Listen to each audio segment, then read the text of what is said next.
One cheap shot. One season. Gone. Nobody saw it coming. That is the thing about cheap shots. By definition, they arrive before the moment your brain has finished processing that something is about to happen. Before the muscles have received the instruction to react. Before the people standing close enough to intervene have registered that intervention is necessary. It was over in less than 2 seconds. And the consequences will last the rest of the year. Cody Bellinger. Shohei Ohtani. A moment on a baseball field that had nothing to do with baseball. And a response from MLB that arrived with a speed and a severity that sent a message loud enough to reach every clubhouse in every city where this sport is played. Emergency ban. Out for the season. The words landed like something dropped from a great height. Heavy. Irreversible. Final in the way that only certain kinds of decisions are final, the kind made not in deliberation but in the immediate recognition that what just happened cannot be treated as anything less than what it was. And what it was, what Bellinger did to Ohtani in plain sight on a Major League Baseball field, was inexcusable. There are things that happen in the heat of competition that exist in gray areas. Hard slides. Brushback pitches. Collisions at the plate that leave both players shaken and neither one clearly at fault. Baseball has always contained a certain amount of controlled violence, the kind that comes with the territory of the sport and is understood by everyone who chooses to play it at this level. What Bellinger did was not in any gray area. There was no play happening. There was no competitive context that required physical contact of any kind. The ball was not in motion. The inning was not in progress. The moment that Bellinger chose, the specific, calculated moment that he selected from all the moments available to him, was one in which Ohtani was not expecting anything. That is what makes it a cheap shot. Not the force of it. Not even the intent, though the intent was visible enough to everyone watching. The moment. The selection of the moment when the other man is not ready. That is the definition of cheap. And that is exactly what Bellinger chose. The game had been tense in the way that Yankees-Dodgers games have been tense this season, which is to say completely, from the first pitch, with the kind of sustained pressure that never fully releases and keeps everyone in the stadium slightly forward in their seats for 3 consecutive hours. Ohtani had done what Ohtani does. By the 6th inning the numbers beside his name in the box score told the familiar story. The at-bats that went long. The pitches fouled off that were supposed to end things. The moments where the Yankees pitcher on the mound reached for something extra and found that Ohtani had already accounted for it. Bellinger had been watching all of it from the Yankees' dugout. What was building in him during those innings is impossible to know with certainty. Players carry things into games that have nothing to do with what happened that afternoon and everything to do with what has been accumulating over weeks. Over a season. Over the particular experience of watching one player make the sport look different than it looks when everyone else is playing it. Whatever Bellinger was carrying, he had been carrying it for a while. And when the moment arrived, the specific unguarded moment he had apparently been waiting for, he used it. It happened near the first base line. The play had ended. The umpire had made his call. Players were moving in the way they move between live action and dead ball, the casual, transitional movement of athletes in the brief pause between one moment of competition and the next. Ohtani was moving back toward his position. He was not looking at Bellinger. That is the critical detail. He was not looking at Bellinger because there was no reason to be looking at Bellinger. The play was over. The moment of athletic competition that would have required his attention had passed. Bellinger moved from his left. The contact was deliberate. The angle of approach made accidental contact a physical impossibility. You do not accidentally approach another person from that direction at that speed and make contact in that manner. Ohtani went down. Not dramatically. Not in the theatrical way of a player selling a call to an umpire. He went down because what Bellinger did had sufficient force behind it to take him off his feet and the ground arrived before he had time to prepare for it.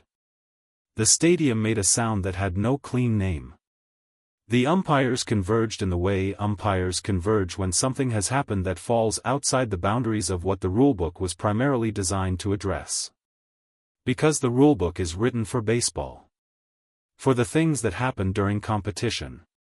For collisions and arguments and the escalating situations that officials are trained to de-escalate. It is not primarily written for this.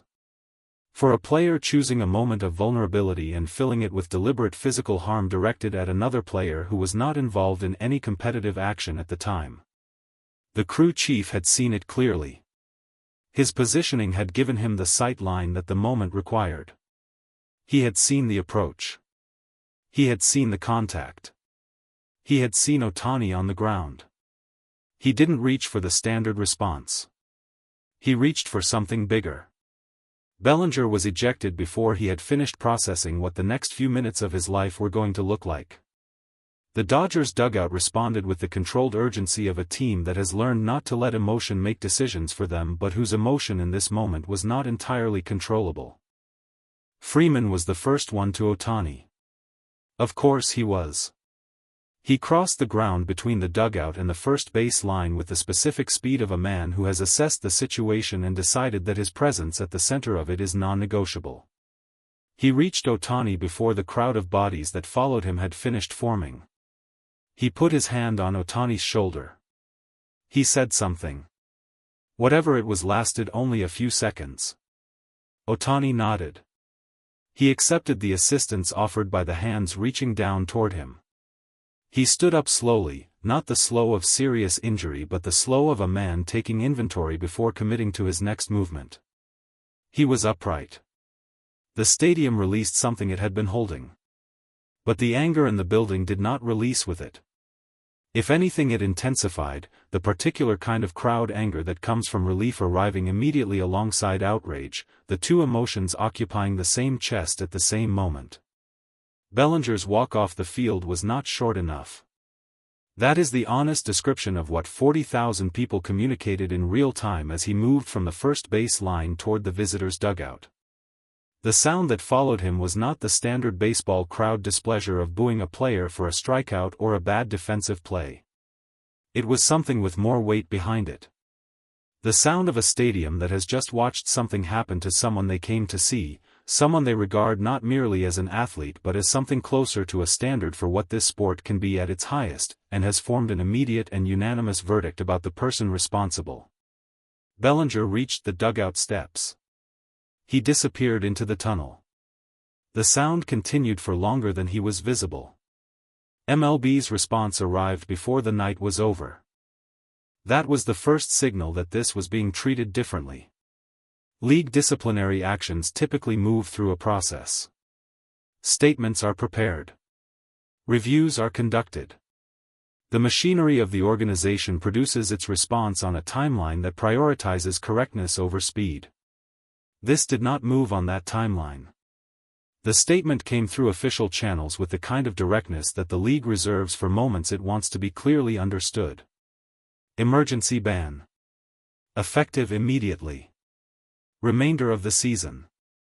The language of the official statement described the action as a deliberate physical assault on a fellow player outside the bounds of any competitive play. It described the response as commensurate with the severity of the conduct and consistent with the league's commitment to the safety of its players. It described the ban as non-negotiable pending appeal. Non-negotiable. Two words that the league does not use casually. Two words that told every player in every clubhouse in every city exactly how seriously this was being taken. Bellinger's representatives issued a statement the following morning. It was brief. It described the incident as being mischaracterized. It indicated that an appeal would be filed. It used the careful, lawyered language of a formal response prepared by people whose job is to create space between an action and its consequences. The appeal was filed. The ban remained in place pending its outcome. The outcome of the appeal would take time. But the ban itself, the emergency designation, the immediate removal from competition, the remainder of a season gone in the aftermath of 2 seconds of deliberate choice, that was already real. Already permanent in the way that moments are permanent even when their consequences are still being contested. Roberts at the post-game podium looked like a man who had managed a baseball game and then been asked to manage something that was not a baseball game and had done both to the best of his ability. A reporter asked him how Ohtani was. Roberts took a breath. "He's okay. He's been checked out. He's okay physically." The reporter asked about the league's response. Roberts nodded slowly. Placed both hands flat on the table in the way he places them when what he is about to say has been thought through completely. "I think MLB did what needed to be done. Quickly and clearly. And I think that matters. Not just for tonight. For the message it sends going forward." Another reporter asked whether this changed anything about how the Dodgers would approach future games against the Yankees. Roberts looked at the reporter for a moment. "It changes one thing," he said. "Bellinger won't be there." He said it without satisfaction. Without the performance of a man enjoying the outcome of an adversary's punishment. Just the flat, factual delivery of someone stating a consequence that has already been determined. Bellinger won't be there. The following afternoon Ohtani arrived at the facility at his regular time. He went through his preparation. He stretched. He worked in the cage with the focused deliberateness that his teammates have come to regard as one of the most consistent things in their professional lives. Before batting practice, a reporter who had been granted brief access asked him a single question. "How are you feeling today?" Ohtani considered the question for a moment. Not performing consideration, actually considering it. The way he approaches everything. Honestly and without theater. Then he picked up his bat. "Ready," he said. One word. He walked toward the cage. And in that single word, in the complete absence of bitterness or complaint or any indication that what happened the night before was occupying any meaningful space in his present, was the entire explanation for why what Bellinger did will ultimately define Bellinger's season. While Ohtani's season continues. The way it always continues. Forward.